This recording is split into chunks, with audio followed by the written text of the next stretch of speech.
Bonjour et bienvenue dans Entreprendre avec équilibre, le podcast qui t'aide à créer ta vie d'entrepreneur en pensant à ton bien-être.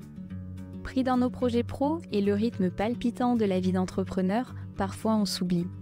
Alors comment trouver un équilibre entre le pro et le perso ? Comment soigner sa santé physique et mentale en gérant son business ? Comment entreprendre et profiter pleinement de sa vie ? Si tu te poses ces questions, ce podcast est fait pour toi. Chaque mois, découvre des épisodes pour t'aider à mener une vie harmonieuse et épanouissante. Une vie qui te permet de concilier à la fois le pro et le perso. Une vie qui te permet de trouver ton propre équilibre. Les sportifs de haut niveau sont des surhommes. Faux. Se reposer est une perte de temps. Faux. La discipline n'est pas innée. Vrai. La motivation n'est pas toujours présente pour un sportif de haut niveau. Vrai. Il faut souffrir pour réussir. Ça dépend. L'entraînement intense est la seule clé pour réussir. Faux. Les sportifs de haut niveau ne doutent jamais. Sacrément faux. Le mental joue un rôle essentiel pour les sportifs de haut niveau. Définitivement vrai. Les sportifs de haut niveau n'ont pas de temps pour une vie privée. Ça dépend aussi. La réussite sportive se mesure uniquement par les médailles obtenues. C'est faux. Bonjour et bienvenue dans cet épisode avec Florian Haudebat-Ether. Florian est expert santé et performance et il est le fondateur de MyFlow. Son rôle, c'est être à vos côtés pour vous aider à développer vos projets et à performer au quotidien. Évidemment, Florian accompagne des sportifs de haut niveau, mais pas que. Il accompagne aussi des dirigeants et des chefs d'entreprise. Son approche de la performance se concentre sur 3 éléments clés, la vitalité, la longévité et l'état de flow, dont il nous parlera certainement pendant l'épisode. Puisque aujourd'hui, avec Florian, on va aborder le sujet de s'inspirer des sportifs de haut niveau pour atteindre ses objectifs. Je sais pas vous, mais moi, j'ai hâte d'en savoir plus. Bonjour Florian, je suis ravie de t'accueillir sur le podcast. Merci d'avoir accepté l'invitation. Salut Nénia. Écoute, c'est un plaisir de m'inviter sur ce podcast. C'est une belle découverte pour moi et j'espère qu'on va avoir de beaux échanges pour partager avec tout le monde. Alors avant de commencer, comme tu sais, j'ai un petit jeu que je propose à mes invités, celui des 2 vérités et du mensonge, pour permettre aux auditeurs et auditrices d'en savoir un peu plus sur toi. Donc pour ce jeu, on a besoin de 3 choses sur toi, dont une chose qui est un mensonge, que je tenterai de découvrir à la fin de l'épisode. Alors est-ce que tu veux bien te prêter au jeu et nous dire 3 choses sur toi ? Alors j'ai essayé de creuser dans des trucs un peu loufoques et d'autres plus simples. On aime. Parfait. Une première vérité, j'ai été Chip 'n Dale, ou du moins j'ai essayé de gagner ma vie en dansant un petit peu pour mesdames. Ça, ce serait une première vérité. Ok. La deuxième vérité, je te dirais que dans ma vie, j'ai eu beaucoup de soucis de santé, beaucoup de blessures, mais qu'aujourd'hui, je suis enfin au top de ma forme au quotidien. Ok. Et puis le dernier, parce que j'ai voulu rester dans un peu quelque chose de loufoque, j'ai failli mourir plein de fois dans ma vie, dont une fois mangé par un crocodile. Ok. J'adore. Tu t'y attendais pas, je savais. Non, non, du tout. Je découvre en même temps que vous. Je sais pas, est-ce qu'il y a un piège, tu vois? Est-ce que genre le crocodile, c'est vrai, et le Chip 'n Dale aussi, mais tu pas eu forcément, beaucoup de blessures et de soucis de santé? Ou alors t'es pas au top de ta forme aujourd'hui? Écoute, on va voir si pendant l'épisode tu nous donnes des indices, mais j'ai On hâte d'en verra. savoir plus. Il va falloir creuser, en effet, il va falloir creuser. Bon, bah, écoute, je te propose qu'on passe, au sujet du jour et avant ça, peut-être, est-ce que tu veux bien te présenter en quelques phrases et nous en dire un peu plus sur toi et ton parcours? Bien sûr. Alors déjà, merci pour la présentation que tu as faite de moi au début, parce que je l'ai trouvée très succincte et très efficace. Je vais t'engager pour ma com, ça va être top. Avec plaisir. Pour faire au plus court, je fais partie de ces gens qui sont curieux de manière invétérée. J'aime beaucoup voyager. Je suis une personne à humain. J'aime les gens. Ça, c'est une présentation assez simple, si je pourrais dire. Après, au niveau professionnel, je suis passé par STAPS, donc la fac pour être coach sportif, du moins à la base professeur des écoles. Puis j'ai compris que les enfants, c'était pas pour moi, du moins au quotidien, sauf si c'est les miens, peut-être un de ces jours, qui sait. Et je suis parti étudier ensuite au Canada, au Québec exactement. Je suis retourné bosser en Australie, j'ai bossé un petit peu en Asie du Sud-Est, et puis après j'ai voyagé un peu à l'international. Tout ça dans une dynamique de coach sportif, préparateur physique pour des sportifs de haut niveau, puis de spécialiste en CrossFit, avec un level 3 dans le monde du CrossFit pour ceux qui connaissent. Et puis après je me suis formé dans le monde du sommeil, dans le monde de la neuroscience, dans le monde de l'alimentation, etc. etc. Et puis j'ai dévié vers beaucoup de coaching personnel et d'accompagnement individuel, mais aussi de groupe. Donc je bosse avec des entreprises sur du conseil, du consulting, avec un apport en santé et performance, une expertise en santé et performance. Voilà. Génial. D'où le thème d'aujourd'hui, s'inspirer, des sportifs de haut niveau aussi. Exactement. Et d'ailleurs, toi, à ce niveau-là, donc tu parlais de level 3 en CrossFit, est-ce qu'on peut considérer ça comme haut niveau, pour ceux qui connaissent pas? En termes de coach, oui, puisque on va dire que c'est un certificat, c'est un diplôme de coach dans le monde du CrossFit Mmh. et le level 3 quand je l'ai passé, on était moins de 10 en France. OK. Là aujourd'hui, je crois qu'il y en a une petite 30 ou 40, quelque chose comme ça. J'ai un peu quitté le monde du CrossFit parce que c'est devenu trop un business à l'américaine à mon goût. Mmh. J'aime beaucoup la méthodologie, j'aime beaucoup ce qu'ils apportent, mais malheureusement, bah, ça avait tourné un petit peu différemment. Donc moi, je l'utilise comme une méthode. Ouais. J'utilise tout ce qu'a prôné Greg Glassman, le fondateur du CrossFit, mais je le mélange à ma sauce avec plein d'autres choses. C'est ce dont tu vas nous parler aujourd'hui aussi, Exactement. parce qu'on a eu un petit échange du coup avant d'enregistrer le podcast et c'est ce que j'ai apprécié aussi dans ton approche, on Mmh, va pouvoir y revenir, mais sur le fait que tu prends en compte, pas mal d'éléments. Tu te focuses pas uniquement sur un, mais il y a une approche vraiment globale qui je trouve est hyper intéressante et d'ailleurs, bah, si je viens te voir, demain et que je te dis, «Je veux atteindre tel objectif, je suis chef d'entreprise, est-ce que je peux venir te voir et te dire: "J'ai envie de doubler mon CA"? Comment je fais?» Toi, est-ce que tu as des solutions à ce niveau-là? Qu'est-ce que tu peux proposer? complètement. Je te dirais de changer de pays. Non, je plaisante. Non, non, je pourrais bosser avec n'importe qui, en toute «prétention» entre guillemets, et c'est pas très bien entre guillemets d'être prétentieux pour autant. Je pense qu'il faut un petit peu d'ego dans la vie, mais juste milieu. Bref, je pense qu'aujourd'hui je peux bosser avec n'importe qui. Le plus important, c'est de vraiment déjà creuser le pourquoi au début. C'est-à-dire que peu importe le projet, peu importe l'objectif que la personne va avoir, qu'il soit en termes de projet professionnel, projet personnel, un souci de santé, des choses comme ça, tant que la personne sait clairement ce qu'elle veut, bah, après on va pouvoir aller chercher à gérer un petit peu le mode de vie et les choix Mmh. pour pouvoir agir différemment et du coup, bah, atteindre son objectif. Et donc une personne comme moi, chez un entrepreneur ou un patron d'entreprise qui veut doubler son CA, alors oui, je vais pas lui donner des conseils sur, son métier et encore, ça dépend des métiers. Mais par contre, on va discuter sur la gestion de son énergie, donc forcément sur la gestion de son emploi du temps. Mmh. On va discuter sur la gestion de son alimentation, sur la place du sport dans tout ça, parce que mine de rien, à la base, ça reste la formation initiale, comme on dit. Mmh. Bref, voilà, tout est possible et j'espère que mon expertise en santé et performance puisse apporter à tout le monde. En tout cas, c'est un objectif que j'ai.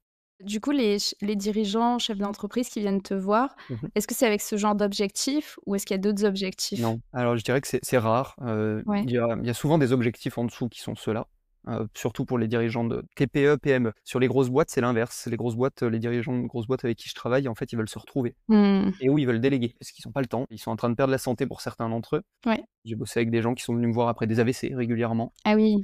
Ou pour d'autres, j'ai bossé avec certains qui étaient en plein début de burn-out et ils se sont dit: «Bah, il me faut un coach» et donc voilà, on bosse un peu sur une dynamique de reprendre soin de soi, là où pour ceux qui sont en TPE-PME, ils sont plein dans le début, dans le lancement, dans le rush ou dans une phase d'explosion et il faut qu'ils arrivent à trouver un équilibre. Mmh. C'est vraiment le mot, l'équilibre et je bosse beaucoup autour de ça.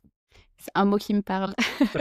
En même temps, je trouve que c'est vrai quand on va à des rencontres d'entrepreneurs, des événements de networking, c'est un sujet qui revient de plus en plus souvent, la santé, Mmh mh. l'équilibre, de santé physique, mentale, et d'arriver à garder une vie aussi, autre que professionnelle ou en tout cas à trouver un équilibre là-dedans, de manière à faire avancer son business, mais ne pas s'oublier en même temps. Ouais. D'où l'objet aussi, de ce podcast. Mais, OK, très, très parlant. Et toi, donc dans ces cas-là, la première chose que tu vas creuser avec eux, c'est le pourquoi ils viennent te voir et pourquoi ils veulent avoir tel objectif, si j'ai bien compris, c'est ça?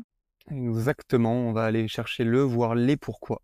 Je dis les pourquoi parce que ça fait partie des différentes techniques qu'on peut avoir pour aider les gens à clairement définir leur objectif et le jeu des 5 ou des 7 pourquoi en fonction de qui présente la méthode, c'est de dire: «OK, pourquoi vous voulez atteindre tel objectif?» La personne te répond, Mmh. tu prends sa réponse et tu recreuses avec un pourquoi telle réponse, puis pourquoi telle réponse. En fait, c'est simple, souvent, la personne n'est pas allée au bout de sa démarche, elle s'est arrêtée à une raison qui est plus extrinsèque, extérieure à elle et au final, on va, en tant que coach, l'aider un petit peu à creuser cette raison pour que la personne ait quelque chose auquel se rattacher, une direction à suivre, un petit peu comme la lumière au bout du tunnel. Mmh. Et puis ça lui évitera aussi, parmi tant de choses, ça lui évitera de se perdre de temps en temps. Mmh. De saisir toutes les opportunités avec cette, peur de louper une opportunité et du coup, au final, d'oublier un peu son projet. Quand on le Mmh. définit clairement, on peut aller, dans un tunnel, se focaliser dessus et puis de temps en temps le remettre en question, très important, mais, ça on va en reparler j'imagine après. Mmh. Oui, c'est vrai, ça peut aussi être, bouger, être en mouvement. Tout n'est pas forcément Exactement. figé et c'est vrai que les projets, on le voit, hein, quand on lance des projets à son compte, très souvent, le projet de base n'est pas le même. C'est ça. Du coup, Et le pourquoi, c'est toujours le début de l'accompagnement et puis autour de ça, comprendre qui est la personne. ouais, Comprendre un petit peu son passif, comprendre un petit peu, comment elle agit, comment elle réagit, très important OK, et après, essayer de construire de la confiance. ouais. Parce qu'il y a que comme ça qu'on va pouvoir avancer ensemble. C'est une collaboration. Oui, complètement. Ce qui rejoint aussi la responsabilité un peu de chacun de bah, tu vas pas pouvoir faire les choses à la place de l'autre. Mmh, Tu peux donner des clés, tu peux accompagner, aider, pousser, être là en backup, mais en tout cas, c'est à la personne coachée de faire aussi, les de passer à l'action. exactement. Je pense qu'on en parlera aussi tout à l'heure, Ouais. le passage à l'action. Donc les 7 pourquoi, j'aime beaucoup cet exercice. Effectivement, ça permet de creuser. Est-ce que tu as d'autres, éléments que tu prends en compte pour définir l'objectif de base? Je reviens un peu en arrière, mais Mmh. en fonction du profil que j'ai en face de moi et de la direction que prend notre échange, je vais pas utiliser la même technique OK. et où parfois je vais même pas être dans un choix de technique ou de méthode, ce sera juste à travers l'échange qu'on va pouvoir le creuser et l'interaction. Mais pour certains, il va falloir des techniques plus structurées. Exemple, aller, sur l'objectif SMART, Oui. avec l'acronyme, donc spécifique, mesurable et cetera et cetera. Pour d'autres, on va utiliser des choses un petit peu plus, introspectives. On va utiliser l'exercice, du deathbed, donc du lit de mort, en leur posant des questions, du type, quand tu seras imagine-toi sur ton lit de mort, Mmh. qu'est-ce que tu voudrais, absolument avoir, vécu ou, comment tu voudrais que les gens se rappellent de toi? Ouais. Ça, c'est des questions qui permettent à la personne de voir les choses un peu différemment et puis voilà, donc en fait, on a l'idée, c'est d'adapter vraiment, la manière dont je vais creuser auprès de la personne en fonction du profil que j'ai en face de moi et de la direction que prend l'échange. Ouais, j'aime beaucoup parce que dès les premiers échanges, en fait, tu vas en profondeur tout de Mmh. suite, sur, vraiment la profondeur. C'est le mot qui me vient et c'est pas juste, «Je viens te voir, ou je sais pas, j'ai envie de perdre 5 kilos». Tout de suite, il va y avoir de la profondeur, quoi. J'ai des gens qui viennent, me voir pour perdre 5 kilos parce que oui, je coach, des sportifs de haut niveau, oui, je coach des dirigeants d'entreprises et de grosses boîtes comme petites boîtes, mais je bosse aussi avec des gens qui, veulent perdre du poids, je bosse aussi avec des gens qui viennent de se faire poser une prothèse de hanche. Mmh. Ça fait des profils très variés, ce qui parfois est un peu challengeant, parce que mine de rien, tout le monde n'a pas les mêmes besoins et pour autant, il y a quand même pas mal de choses en fait, on va dire de socle, de base de la pyramide qui sont absents pour, une grosse majorité des gens. Aujourd'hui, je dirais qu'on est dans une époque dans laquelle les gens se sont pas mal oubliés, n'ont pas forcément été éduqués, sont un peu paumés aussi avec, les réseaux sociaux, les médias, enfin n'importe quoi, Mmh. et du coup, bah, Ouais, il y a beaucoup d'informations. c'est ça et puis outre les informations, les gens connaissent un peu ce qu'il faut faire. Manger 5 fruits et légumes par jour, on nous bassine avec ça, mais il y a un fond de vérité. Marcher 10 000 pas par jour, on nous bassine un petit peu avec ça, mais il y a un vrai fond de vérité et pour autant les gens le mettent pas en place. Mmh. Pourquoi? Parce que notre environnement, parce que les médias, les réseaux sociaux, mais aussi, le travail, mais aussi, l'argent, mais aussi tout ça qui nous distrait Mmh. et qui nous déconnecte. C'est vraiment le mot important. Pour beaucoup, nous sommes déconnectés de nous-mêmes et de nos Ouais. besoins et etc. Donc, l'idée, c'est de ramener les gens progressivement à un petit peu plus de connexion et ou de conscience. Et donc pour les ramener vers, la conscience, il y a, le pourquoi. Mmh. Est-ce qu'il y a d'autres éléments après qui viennent s'ajouter? Alors, je dirais que pour la conscience, le pourquoi englobe un peu tout. Donc, dans le pourquoi, on va voir aussi tout ce qui est en anglais le purpose ou le why, Mmh. du coup, le pourquoi en anglais. L'idée, c'est de venir vraiment définir les objectifs qu'on a, mais entre guillemets, à très longue distance ou à très longue durée. Qu'est-ce qu'on veut de notre vie? Mmh. De là, par contre, pour pouvoir atteindre ces objectifs, qu'ils soient personnels ou professionnels, bah, on va ensuite déconstruire un petit peu tout ça si on veut vraiment les atteindre. Et du pourquoi, on va passer au comment. Mmh. Et derrière ça, moi j'aime beaucoup mettre le mot intention. Donc on était sur la conscience juste avant, et dès que la conscience est clairement établie, bah, on passe à l'intention. L'intention ou aux intentions, parce que souvent il y en a plusieurs. Le comment au final correspond bien à ça. Quelles étapes on va choisir pour pouvoir atteindre ce pourquoi. Mmh. Ou c'est pourquoi que parfois on en a un personnel, un professionnel, etc. Rien ne nous force à n'en avoir qu'un. Par contre, plus il y en a, plus c'est dur de les atteindre. Plus il y a de pourquoi différents, plus ça va être difficile de les atteindre parce que ça fait plusieurs courses à mener, plusieurs batailles ou plusieurs fronts du moins Mmh. pour une seule et même guerre qui est, la vie, et qui au final est un «combat» entre guillemets. On met ce qu'on veut derrière le terme combat, mais qui est un travail de toute une vie du coup. Ouais, ouais. Puis on a une énergie qui est «limitée» entre guillemets. Point super important, pardon, il y a un point super important pour, les limites dont on est en train de parler et c'est une phrase que j'utilise avec tout le monde, peu importe qui j'accompagne, dès lors qu'elle arrive au bon moment, on va dire. Je pense qu'on a tous des limites et que pour évoluer, pour avancer, déjà d'une, il faut se challenger par rapport à ces limites et là, on peut rentrer dans l'idée de l'état de flow ou du flow ou de cet état de performance dans lequel on cherche un challenge qui est très légèrement au-dessus de nos limites. Mmh. Il y a une règle, alors que certains utilisent du 4%. J'aime bien sortir un peu des chiffres, même s'ils sont intéressants, parce qu'au final, je préfère prôner la qualité que la quantité des choses. Mais du coup, trouver un challenge qui nous pousse un tout petit peu au-dessus de nos limites, Mmh. mais à peine. Juste ce qu'il faut pour pouvoir, nous motiver et permettre de produire au final toutes ces, hormones, tous ces neurotransmetteurs, tout ce qui nous permet de nous activer et de rentrer dans l'état de flow. Et du coup, je reviens sur ma phrase, quand je parle avec, des clients que j'accompagne, j'aime beaucoup leur dire qu'on a des limites et l'objectif, de nos entraînements, qu'ils soient sportifs ou de nos choix alimentaires et cetera, c'est de déplacer les limites et non de les dépasser. C'est un petit peu comme si c'était Mmh. un plafond qu'on voudrait repousser, repousser, repousser et on joue avec lui. Pourquoi? Parce qu'en fait, c'est primordial de connaître nos limites puisqu'elles sont enfin, par définition, des limites et derrière ces dernières, on va se blesser, on va s'épuiser et du coup, il va y avoir des setbacks, on va devoir s'arrêter, prendre des pauses et quand on apprend à connaître ses limites et on revient sur la conscience dont on parlait au tout départ, Ouais. on apprend un petit peu à savoir où jouer, s'adapter au quotidien. Ça, c'est le plus important, être capable d'adapter ses choix au quotidien en fonction de son état du jour et on va jouer à déplacer un petit peu ses limites, de temps en temps récupérer, donc arrêter de jouer avec elles, puis y retourner et si on se débrouille bien, en fait, les limites, elles augmentent petit à petit. C'est un principe qu'on utilise en préparation physique, qu'on appelle le principe de surcompensation ou de supercompensation, où on a notre état de base, notre état d'énergie, de compétence, et cetera et surtout notre état d'équilibre de base, d'homéostasie. On va aller apporter un entraînement ou plusieurs entraînements qui vont du coup perturber cet état. On appelle ça des stresseurs ou des stress, finalement. Mmh. Notre énergie, du coup, va redescendre un peu en dessous de cet état de base. C'est pour ça que vous pouvez pas 6 heures après un entraînement reproduire le même entraînement si vous y avez mis vraiment 100 d'intensité Ouais. et on va laisser pendant un certain temps récupérer notre organisme et l'organisme, au lieu de revenir à son état de base, il va revenir un tout petit peu plus haut que son état de base Ouais. et l'idée, c'est de se rentraîner à ce moment-là pour qu'ensuite le corps et l'énergie redescendent pour remonter encore un petit peu plus haut et puis on va jouer un petit peu sur ces ondulations progressives vers le haut Mmh. et essayer de créer une petite courbe ascendante pour améliorer nos compétences. Donc on joue un peu avec ce palier de limites en les connaissant et en les déplaçant.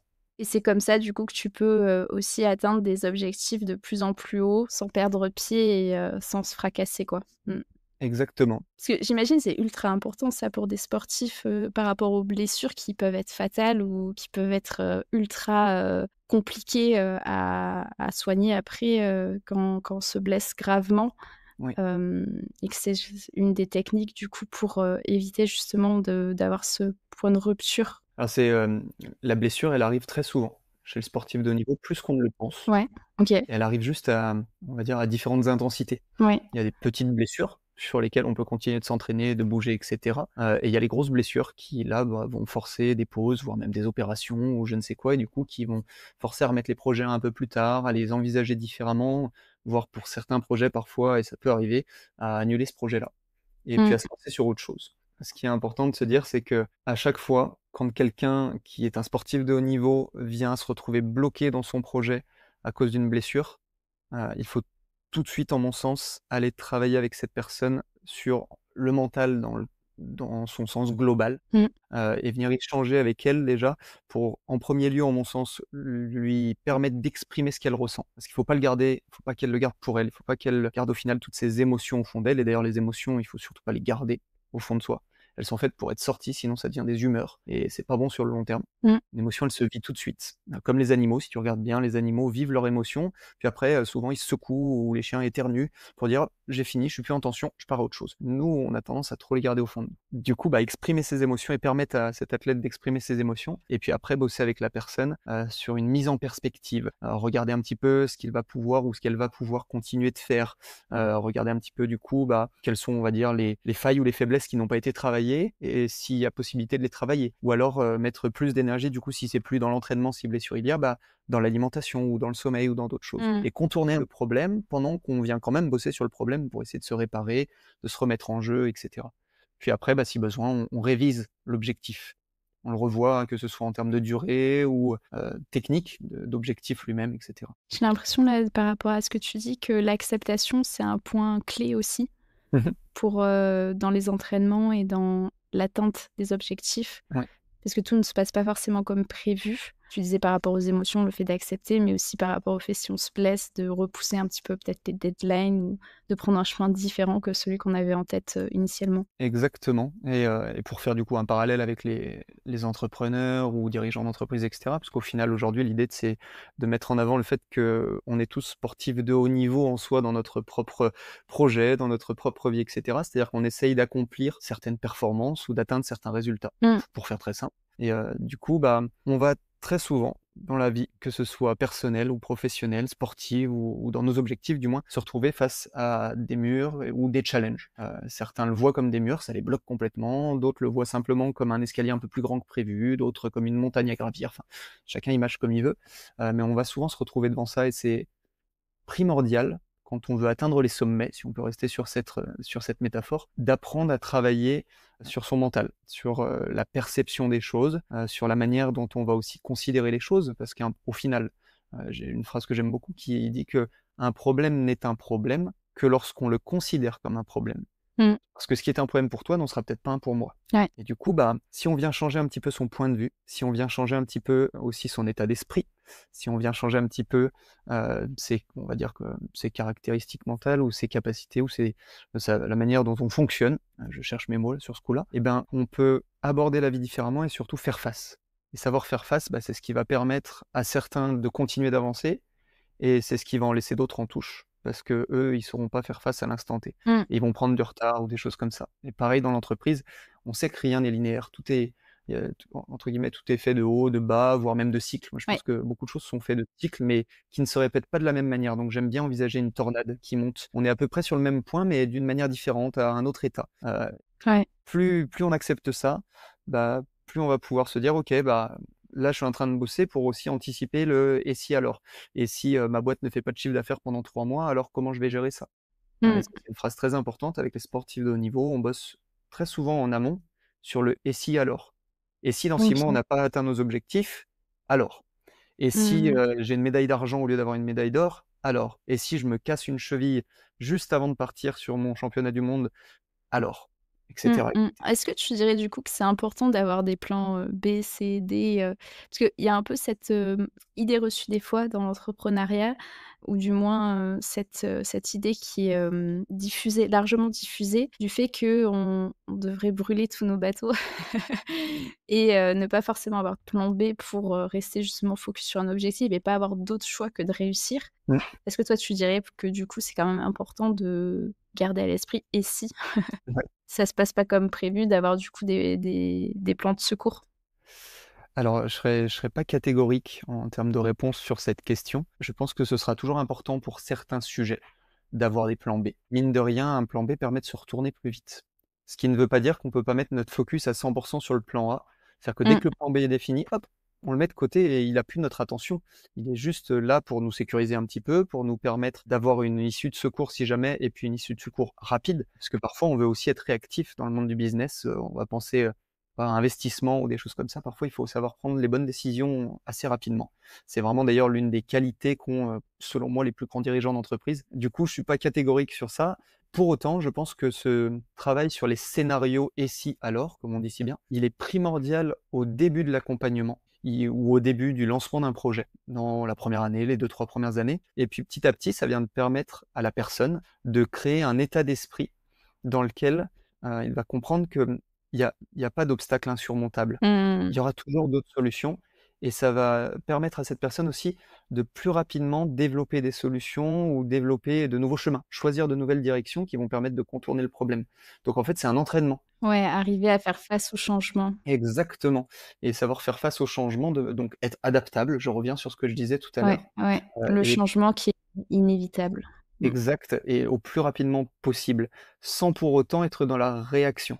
Ouais. Et ça, c'est un point qui est important et je bosse beaucoup là-dessus au final parce que c'est la baseline de ma société d'ailleurs, MyFlow Be Proactive, Mmh. proactif, donc cette idée de ne pas réagir, de ne pas reproduire les mêmes schémas constamment et plutôt de répondre, de faire un Mmh. pas de recul, de voir la situation et puis d'y apporter une réponse qui est adaptée.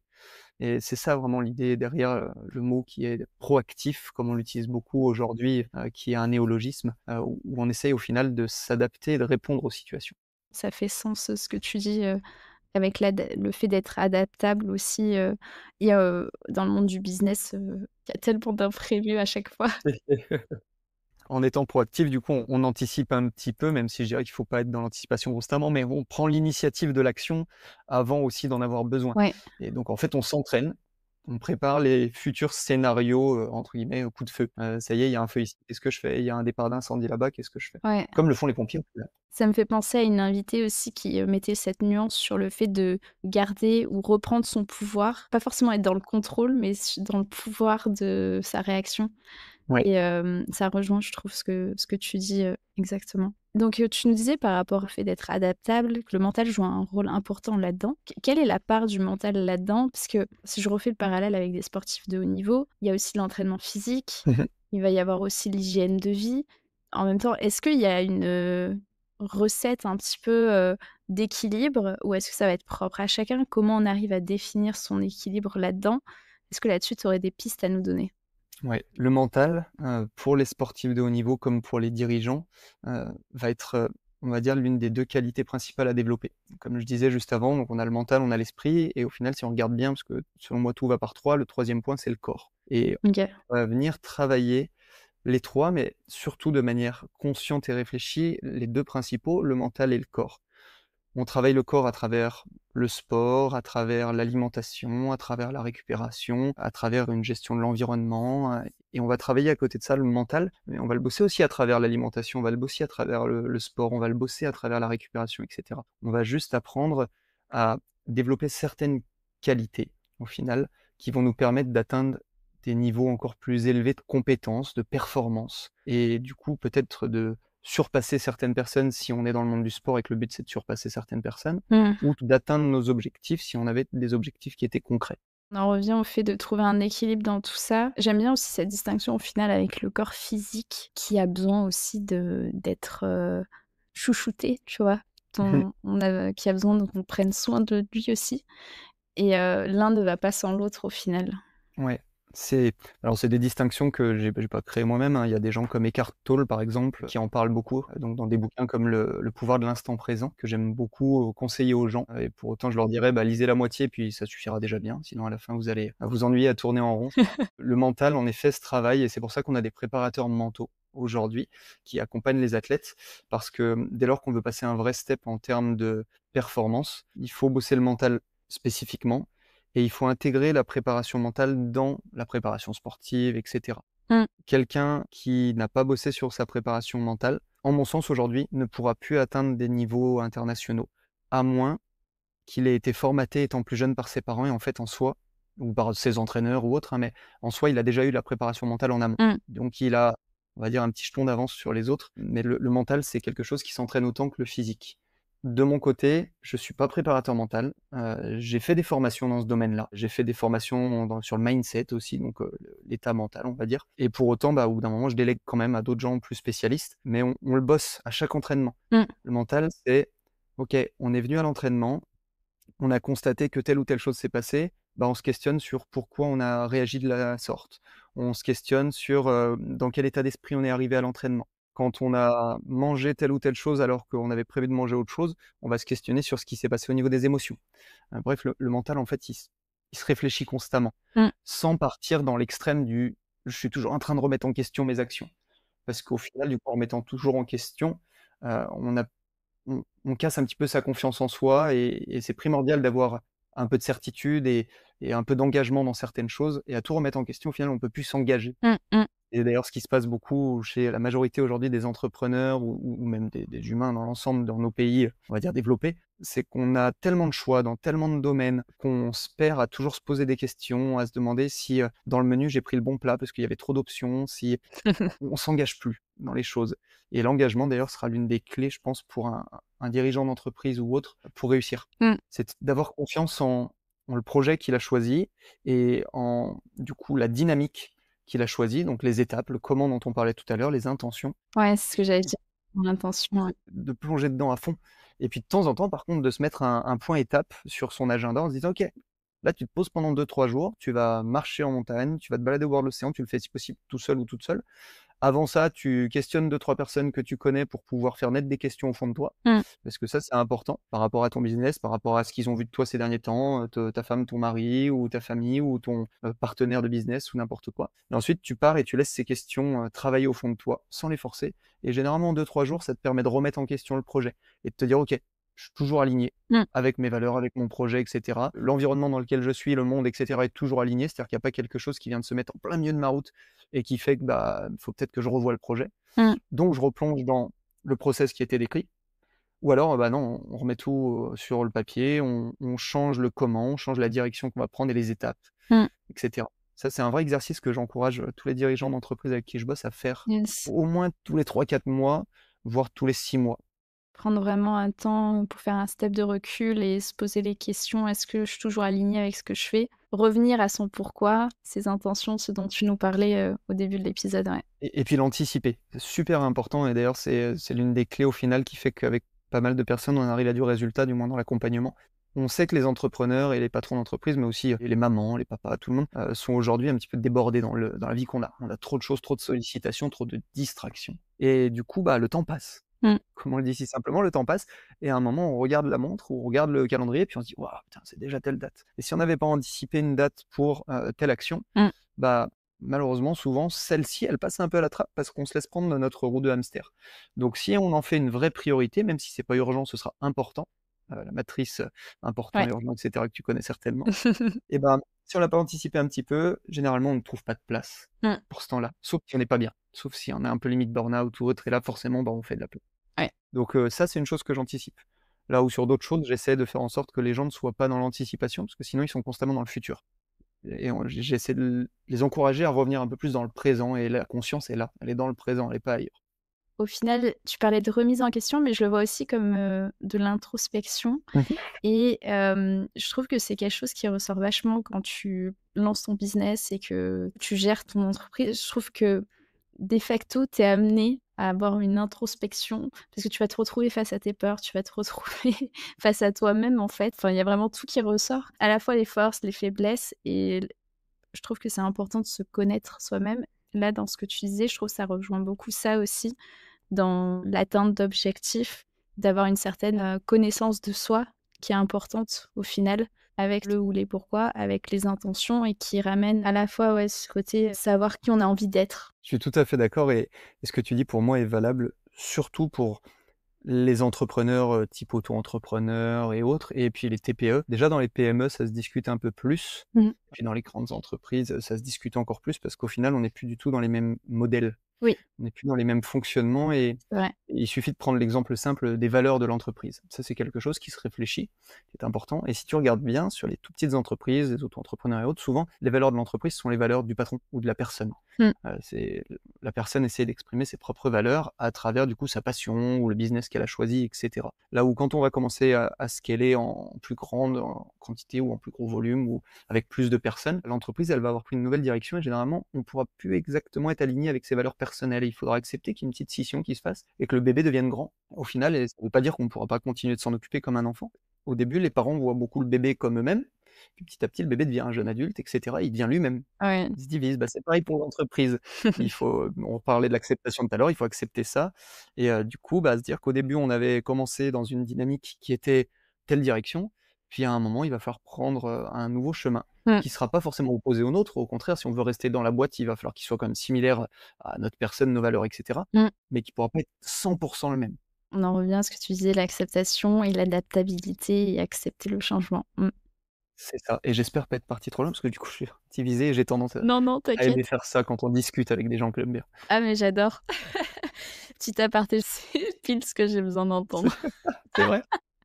donc ça me fait rire. Ah, trop bien. Ouais, bah, tu vois, c'est ça, hein. Tu sais quoi? Souvent, je pense que la vie fait bien les choses, puisque même si parfois on n'a pas envie d'entendre certaines choses, ou on n'a pas envie de vivre certaines choses, ou on n'a pas envie de voir certaines choses, je suis convaincu au fond de moi-même que ce qu'on doit vivre, on le vivra, ce qu'on doit entendre, on l'entendra, et que si tu l'acceptes pas, bah, tu vas te le reprendre dans la face encore une fois, puis une deuxième fois, puis une troisième fois, jusqu'au moment où tu vas l'accepter et où grandir de ça Mmh. et donc passer un step dans ta vie et dans ce cas-là, bah, la vie te fera expérimenter de nouvelles choses, te fera entendre de nouvelles choses, te fera voir de nouvelles choses, et ça, c'est ma conception de la vie. Mmh. Certains vont appeler ça Dieu aussi. Je suis pas croyant, chrétien ou musulman ou autre, je suis agnostique. Je crois en quelque chose de supérieur. Je crois en une énergie et que j'aime appeler la vie tout simplement. Mais voilà, ça fait partie selon moi, des qualités qu'il faut savoir développer aussi bien mentales qu'en termes d'esprit, Mmh mh. qui sont liées au détachement et à l'acceptation, au fait de vivre les choses pleinement et puis de prendre les choses comme elles viennent. Tu peux avancer plus vite et arrêter, de te retrouver dans cet état d'esprit ou ce mindset qui est pessimiste ou qui est même défaitiste, ça c'est pire Mmh. et d'ailleurs si un jour vous voulez bosser votre état mental, moi j'aime bien encourager les gens à lire différents bouquins et ou à regarder un gars qui s'appelle Ben Bergeron. Ouais. Ben Bergeron, qui est un maître à penser pour moi. C'est pas le seul, hein, et puis, j'ai plein de gens que j'aime beaucoup lire ou écouter, mais je pense que lui, c'est la personne dont j'ai écouté le plus de podcasts. Il a décrit d'une manière assez intéressante 5 niveaux de mindset qui est à la base pour le coach, Ouais. qui en fait sont valables pour tout le monde et qui commencent au plus bas par le niveau du défaitiste. Pourquoi toujours moi? Pourquoi ça me tombe sur la gueule? De toute façon, ça va mal se passer et cetera. Ensuite, il y a le pessimiste, à peine au-dessus. Mmh mh. Puis après, on va passer je vais essayer de pas tous les définir, on va passer par l'optimiste Ouais. qui va essayer d'être positif dans tout. Mais on est qu'au 3e niveau de mindset, donc c'est pas mal, mais c'est pas avec ça qu'on va pouvoir aller toucher les sommets et atteindre nos objectifs, facilement, réellement, enfin pas facilement, réellement et concrètement.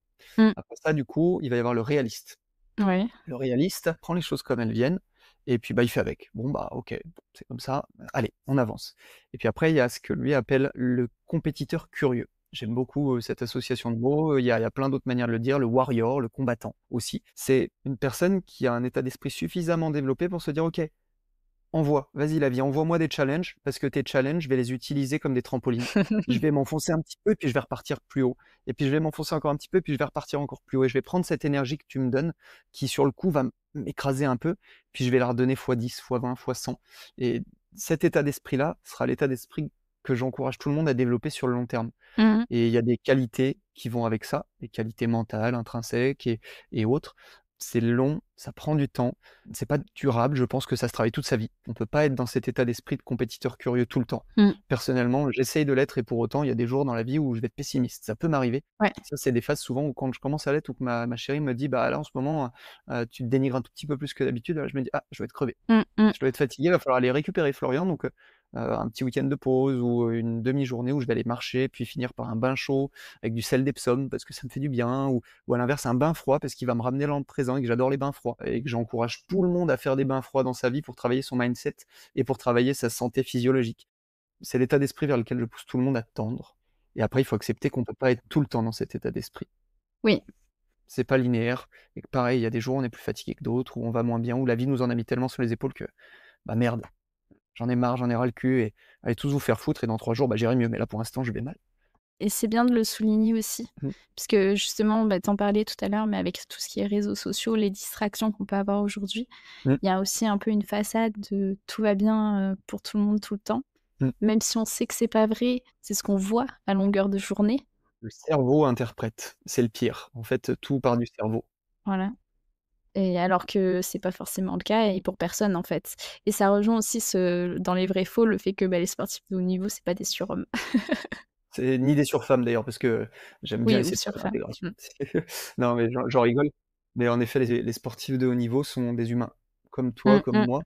Pour certains, ils ont un tout petit peu plus de génétique qui les aide à.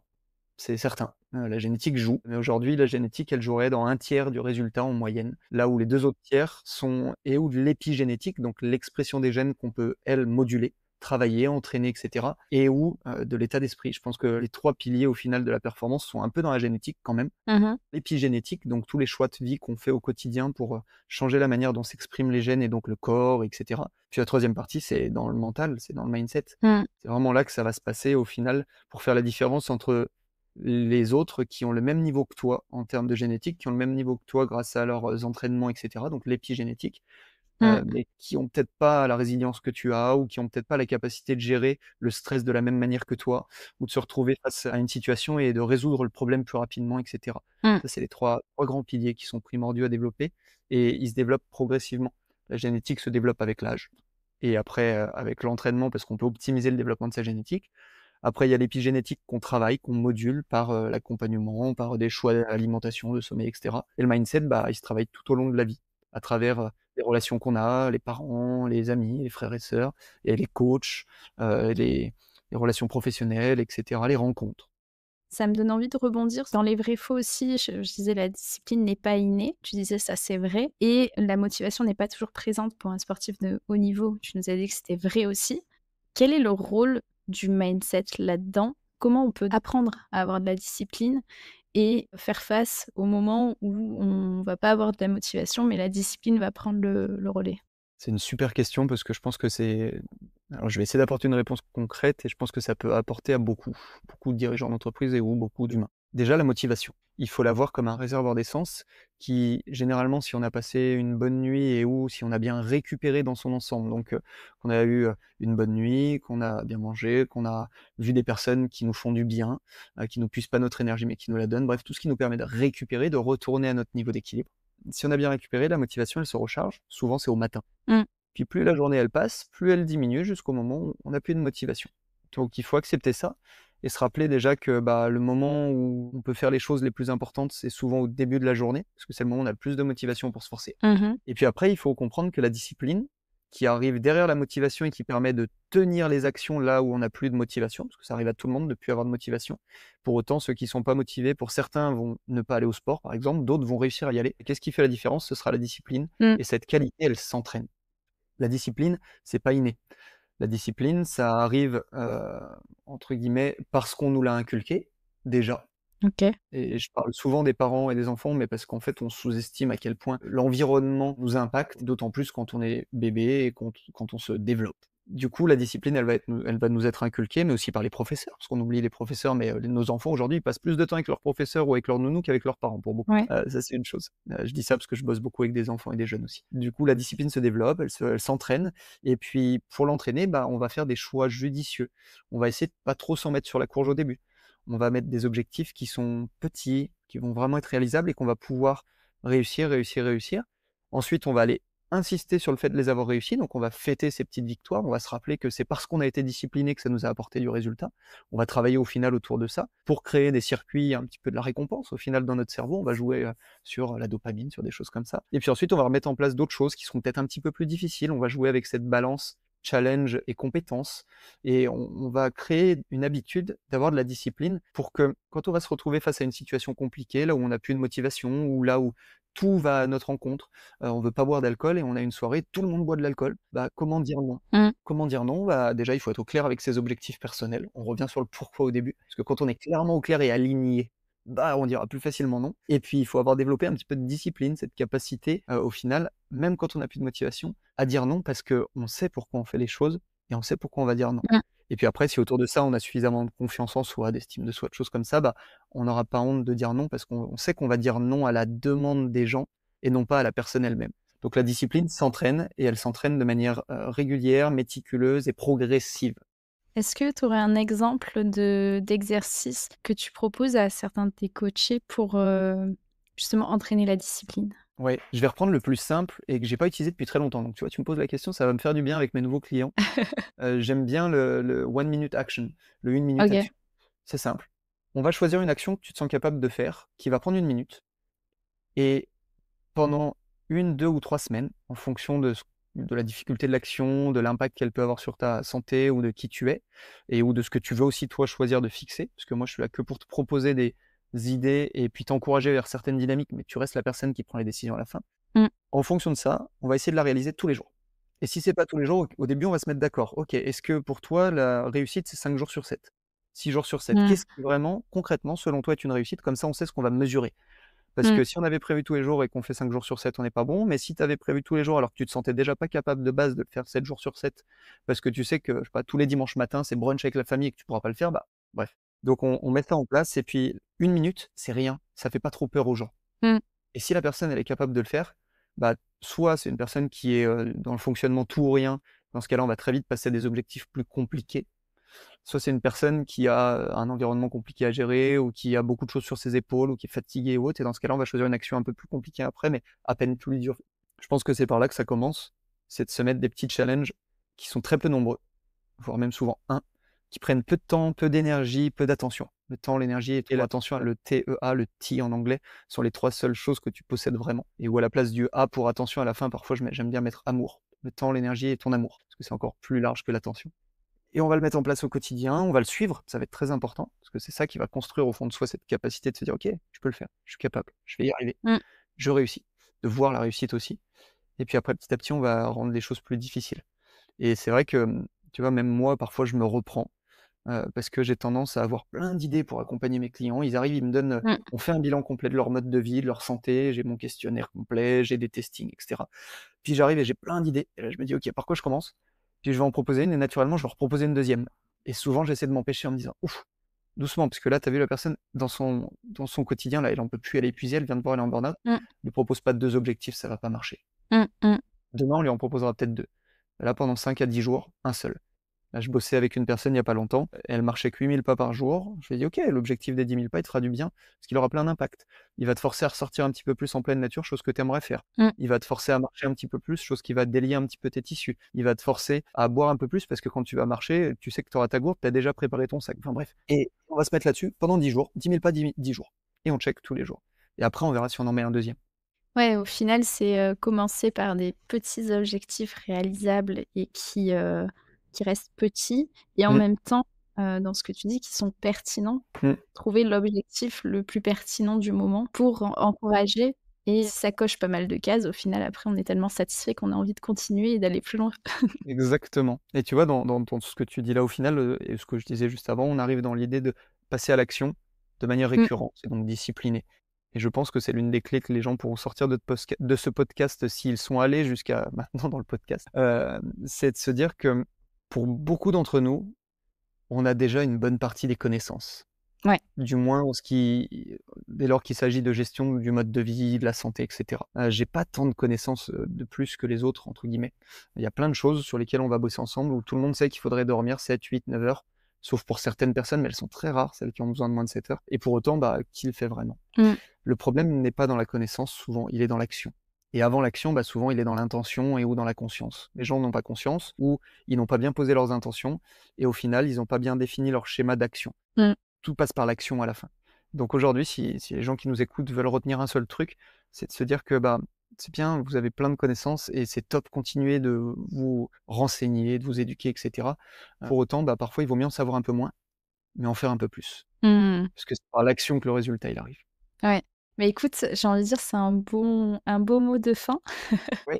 Et merci là pour tout ce que tu nous as partagé. Je vais essayer de faire un résumé assez succinct. Donc, ce que tu nous as dit pour s'inspirer des sportifs de haut niveau pour atteindre ses objectifs, il y a plusieurs choses que tu nous as apportées aujourd'hui. Tout d'abord, c'est de vraiment creuser le pourquoi, Mmh mh. de bien identifier dès le départ. Il peut y avoir un ou plusieurs pourquoi, mais l'essence même, pourquoi on Mmh. veut avoir tel objectif. Pour ça, tu nous as déjà proposé pas mal aussi de méthode pour pouvoir identifier ce pourquoi. Tu nous as proposé le jeu des 7 pourquoi, donc se poser la question plusieurs fois d'affilée pour vraiment creuser et aller en profondeur.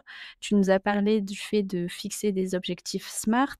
Tu nous as parlé aussi de l'exercice, du lit de mort, du deadbed, donc se poser la question, sur son lit de mort, qu'est-ce qu'on a envie que les gens disent de nous, qu'est-ce que nous on a envie de se dire sur notre vie aussi. Et donc ça, c'est le premier élément, vraiment de mettre de la conscience sur pourquoi on veut avoir tel objectif. Ensuite, en étape suivante, tu nous as parlé du comment. Une fois qu'on a le pourquoi, c'est de s'intéresser au comment on va y arriver. Pour ça, tu nous as parlé du fait de se challenger un petit peu. Alors, il y a la règle du 4 dont tu nous as parlé, mais en disant le chiffre, c'est pas le plus important. Le plus important, c'est juste, voilà, voir à quel moment on peut se pousser un petit peu ses limites pour, petit à petit que notre, frontière s'agrandisse et du coup se poser la question de comment, voilà, par des petites actions et on en passe, du coup, au troisième point où tu nous disais le passage à l'action qui, effectivement est primordial aussi, puisque c'est bien de l'avoir en tête, mais si on passe pas à l'action, ça permet pas d'avancer et tu nous as quand même dit aussi par rapport au comment et à l'action, tu nous as parlé de l'importance du mindset, du mental et de l'état d'esprit à avoir, puisque on va forcément avoir des challenges, il va forcément y avoir des obstacles, des imprévus, des choses qui vont pas se passer comme on l'avait imaginé et dans le comment, quand on va mettre en place tout ça et qu'on va passer à l'action et donc tu nous as parlé de l'importance du mindset, dans ces moments-là pour, rester adaptable et arriver à quand même continuer à aller vers ces objectifs qui vont être décortiqués en tout petits steps et qui vont rester, réalisables, mais continuer d'avancer pour toujours, voilà, repousser, ses limites et aller vers sa vision. Tu nous as parlé aussi de 3 piliers, donc la génétique, l'épigénétique et le mindset qui, pour toi sont importants dans le fait d'atteindre ces objectifs et donc à avoir en tête que, il y a plusieurs éléments qui rentrent en compte et qu'on bon, le mindset, on en a parlé, ça a une place ultra importante, mais il y a aussi, voilà, la génétique et l'épigénétique et le fait, de prendre soin de son corps physique aussi et donc d'avoir une certaine hygiène de vie, d'avoir une vision vraiment 360 et prendre en compte plein d'éléments dans le quotidien pour atteindre ses objectifs. Est-ce qu'il y a quelque chose que tu veux ajouter? J'ai rien oublié?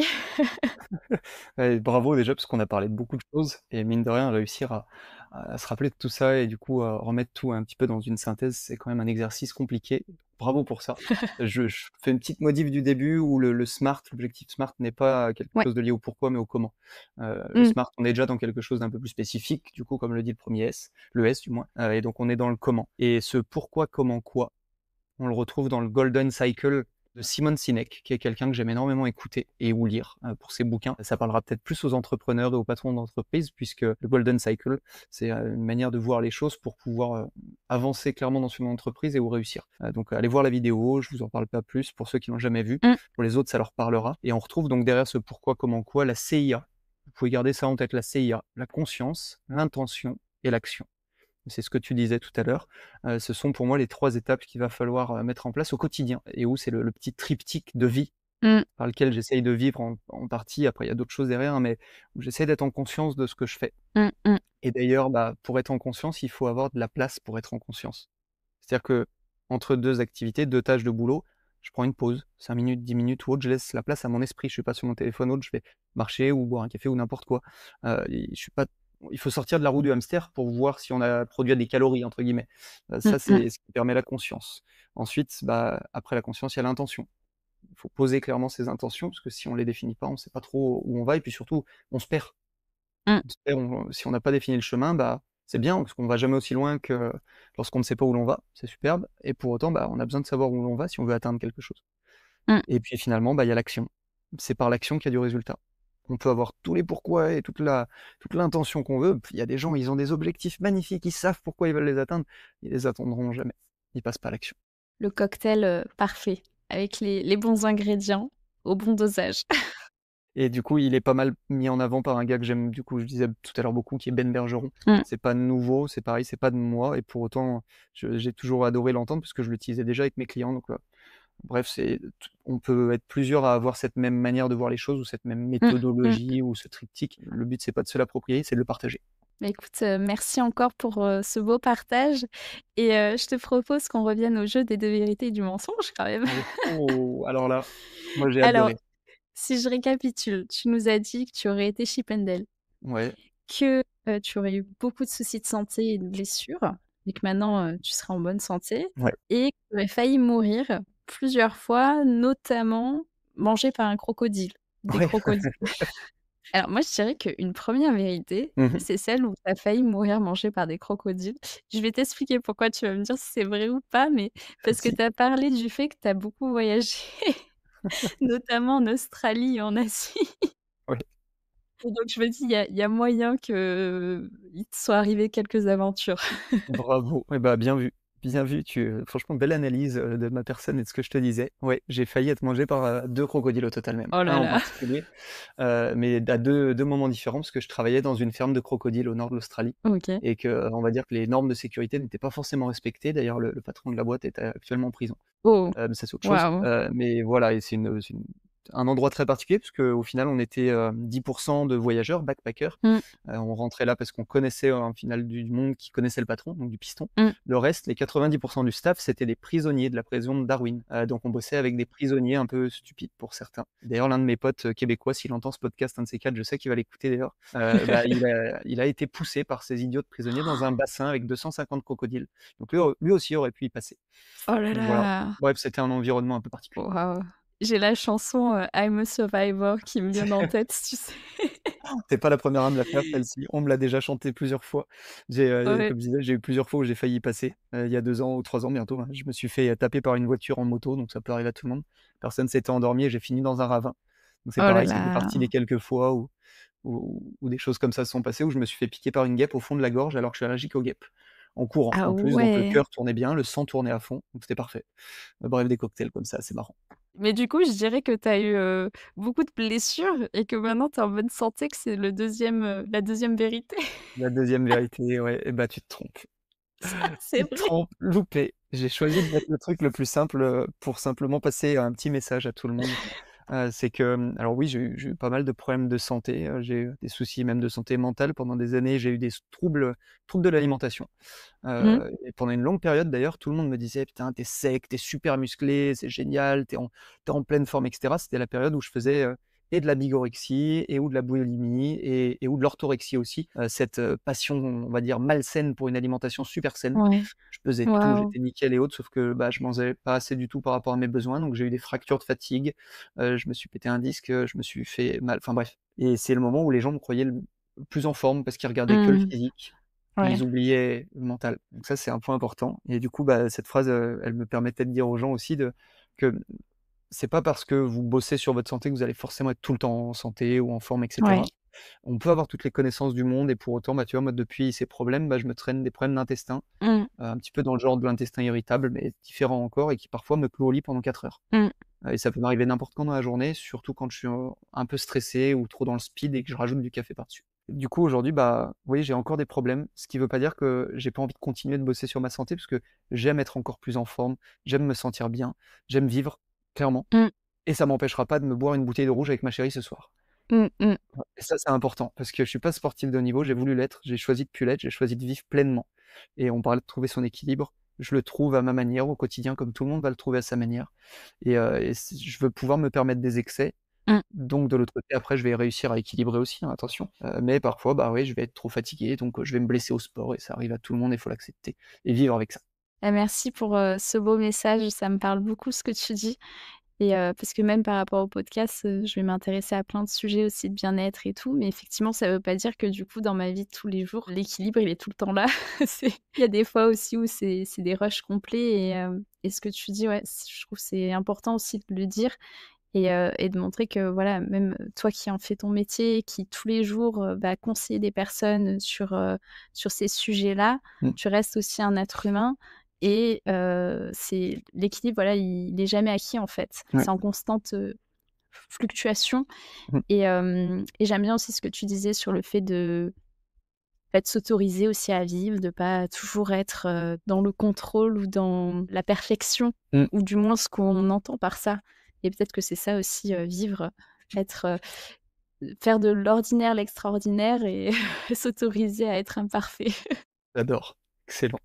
Une belle conclusion, ça me plaît bien. Bon, du coup, tu as été chiffonnette. Voilà. OK, Ça paye très bien en Australie. Ça paye très bien. Je n'en dirai pas plus. ça marche. Bah, écoute, merci encore pour ce partage et d'être venu sur le podcast. Ça a été un plaisir de te recevoir et j'espère que tu as passé un bon moment aussi. En tout cas, moi, j'ai beaucoup apprécié. Écoute, c'était cool et puis au risque de paraître un peu loufoque, merci beaucoup pour ton énergie et ta gentillesse. C'est top. Merci. Yes, prenez soin de vous à tous ceux qui nous ont écoutés. Merci pour ton écoute. Si cet épisode t'a plu, je te laisse le partager autour de toi pour le faire découvrir aux autres et lui mettre 5 étoiles. Prends soin de toi et à bientôt.